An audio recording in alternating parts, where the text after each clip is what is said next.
سلام بچه، خیلی خوش اومدید به این ویدیو. ارشیا هستم، ملقب به کیسمت آندرلاین وایتی.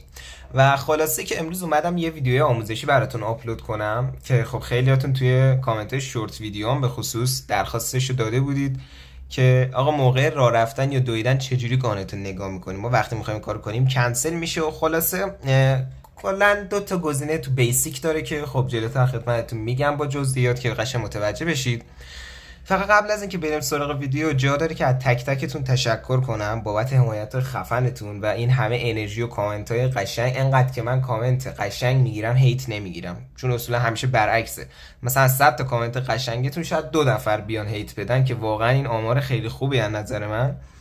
و خلاصه که دمتون گرم، زیاد معطلتون نمیکنم، مستقیم بریم سراغ آموزش که تایم ویدیو هم زیاد نشه. ما یه مپ تمرینی استارت میکنیم.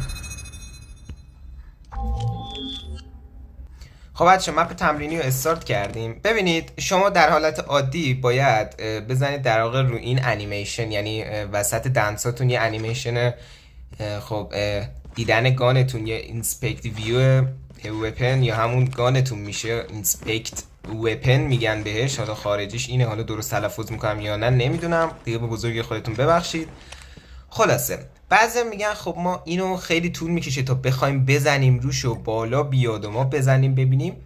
راه کار داره. ببینید میرید توی ستینگ، تو قسمت بیسیک یه خورده که بیاید پایین سمت راست رو دقت کنید، این گزینه Weapon Inspection که فکر کنم تلفظش هم همین باشه، این وقتی آف باشه که هیچ، وقتی آن باشه تو قسمت کنترلتون یه آیکون جدید به بازیتون اضافه میشه که اینه، که همون ویوگان دیگه نیاز نیست برید توی دنسا اونو بزنید، یعنی این یه گزینه جدا میشه. مثلا مثل ریلود کردن دیدید یه گزینه جدا داره، اینم یه گزینه جدا میشه براتون و خب میتونید درجا ازش استفاده کنید. خب اما مشکل خیلیاتون اینه که مثلا این گزینه رو فعال میکنید، مثلا مثل الان وقتی من راه میرم اوکی، وقتی میدوام کنسل میشه، یا مثلا موقع دویدن میخوام بزنم میگه که نمیتونی الان استفاده کنی ازش.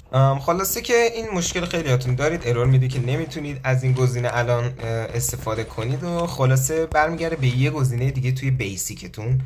خب دوباره میرید تو بیسیکتون، قسمت بیسیک ریدم. بعد یه خورده که بیاید پایین تر اینجا یه گزینه است Weapon Inspection ویل یا ویل، نمیدونم واقعا انگلیسی خیلی داغونه. Spiriting Jumping یعنی موقعی که میپری یا در واقع میدویی، مثلا این گزینه دیگه مثلا آف نمیشه براتون، یه ارور نمیده. وقتی که اینم آن کنید دیگه موقع دویدنتون گانتون رو میتونید ببینید، جامپ بزنید، ببینید اسلاید بزنید، ببینید کلا دیگه فعال میشه دیگه، یه همچین حالتی داره.